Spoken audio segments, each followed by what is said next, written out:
जय श्री हरि विष्णु। नमस्कार दोस्तों, आप सभी का हमारे चैनल में हार्दिक स्वागत है। आज हम जानेंगे परमा एकादशी व्रत के महत्व, शुभ तिथि, पूजा विधि और इसके अद्भुत फल के बारे में। परमा एकादशी पुरुषोत्तम अर्थात अधिक मास में आने वाली अत्यंत पुण्यदायी एकादशी मानी जाती है। शास्त्रों में कहा गया है कि जो भक्त श्रद्धा और भक्ति से इस व्रत को करता है, उसे भगवान विष्णु की विशेष कृपा प्राप्त होती है तथा जीवन के अनेक कष्ट दूर हो जाते हैं। दोस्तों, अब हम जानेंगे वर्ष 2026 में परमा एकादशी व्रत कब होने वाला है। तो आइए जानते हैं। वर्ष 2026 में परमा एकादशी व्रत 11 जून गुरुवार को रखा जाएगा। एकादशी तिथि का प्रारंभ 10 जून की देर रात को यानी 12:57 से होगा, तो आप इसे 11 जून भी कह सकते हैं, और 11 जून की रात 10:36 तक रहेगा। मतलब कि एकादशी तिथि का प्रारंभ हो जाएगा 10 जून की देर रात 12:57 पे, यानी एक तरह से ये 11 जून हो जाएगा।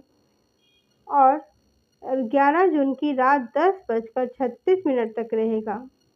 और व्रत का पारण 12 जून शुक्रवार को सुबह 5:23 से 8:10 के बीच किया जाएगा। दोस्तों, अब हम संक्षिप्त में एकादशी की पावन कथा सुनेंगे। प्राचीन समय में एक ब्राह्मण दंपत्ति रहते थे। वह बहुत ही धर्मात्मा और भगवान विष्णु के भक्त थे, लेकिन अत्यंत निर्धन थे। गरीबी के कारण उन्हें कई कठिनाइयों का सामना करना पड़ता था। एक दिन एक महान ऋषि उनके घर आए। ब्राह्मण दंपत्ति अपनी सामर्थ्य के अनुसार उनकी सेवा की। उनकी भक्ति और विनम्रता से प्रसन्न होकर ऋषि ने उन्हें परमा एकादशी व्रत का महत्व बताया और कहा कि यदि वे श्रद्धा से इस व्रत का पालन करेंगे तो भगवान विष्णु उनकी सारी परेशानियों को दूर कर देंगे। ब्राह्मण दंपत्ति ने पूरी श्रद्धा और नियम पूर्वक परमा एकादशी का व्रत किया।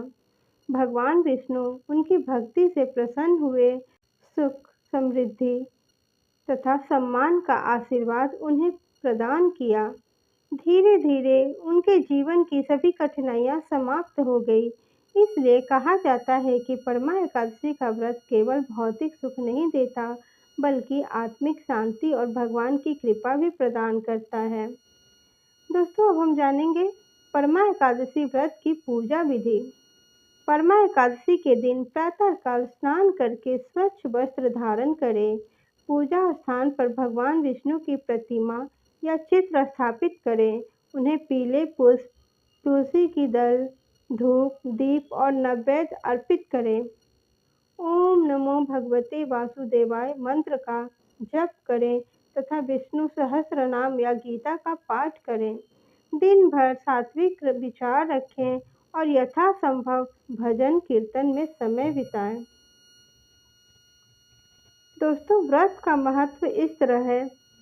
मान्यता है कि परमा एकादशी का व्रत करने से पापों का नाश होता है, परिवार में सुख शांति आती है, आर्थिक बाधाएं दूर हो जाती हैं और भगवान विष्णु का विशेष आशीर्वाद प्राप्त होता है। यह व्रत मोक्ष प्रदान करने वाला और जीवन को मंगलमय बनाने वाला माना गया है। अंत में भगवान विष्णु से यही प्रार्थना है कि वे हम सभी पर अपनी कृपा बनाए रखें और हमारे जीवन से दुख को दूर रखें, हमारे जीवन को सुख शांति और समृद्धि से भर दें। यदि आपको यह जानकारी पसंद आई हो तो वीडियो को लाइक करें, चैनल को सब्सक्राइब करना ना भूलें और कमेंट्स में लिखें ओम नमो भगवते वासुदेवाय नमः। जय श्री हरि विष्णु, जय श्री लक्ष्मी नारायण। धन्यवाद।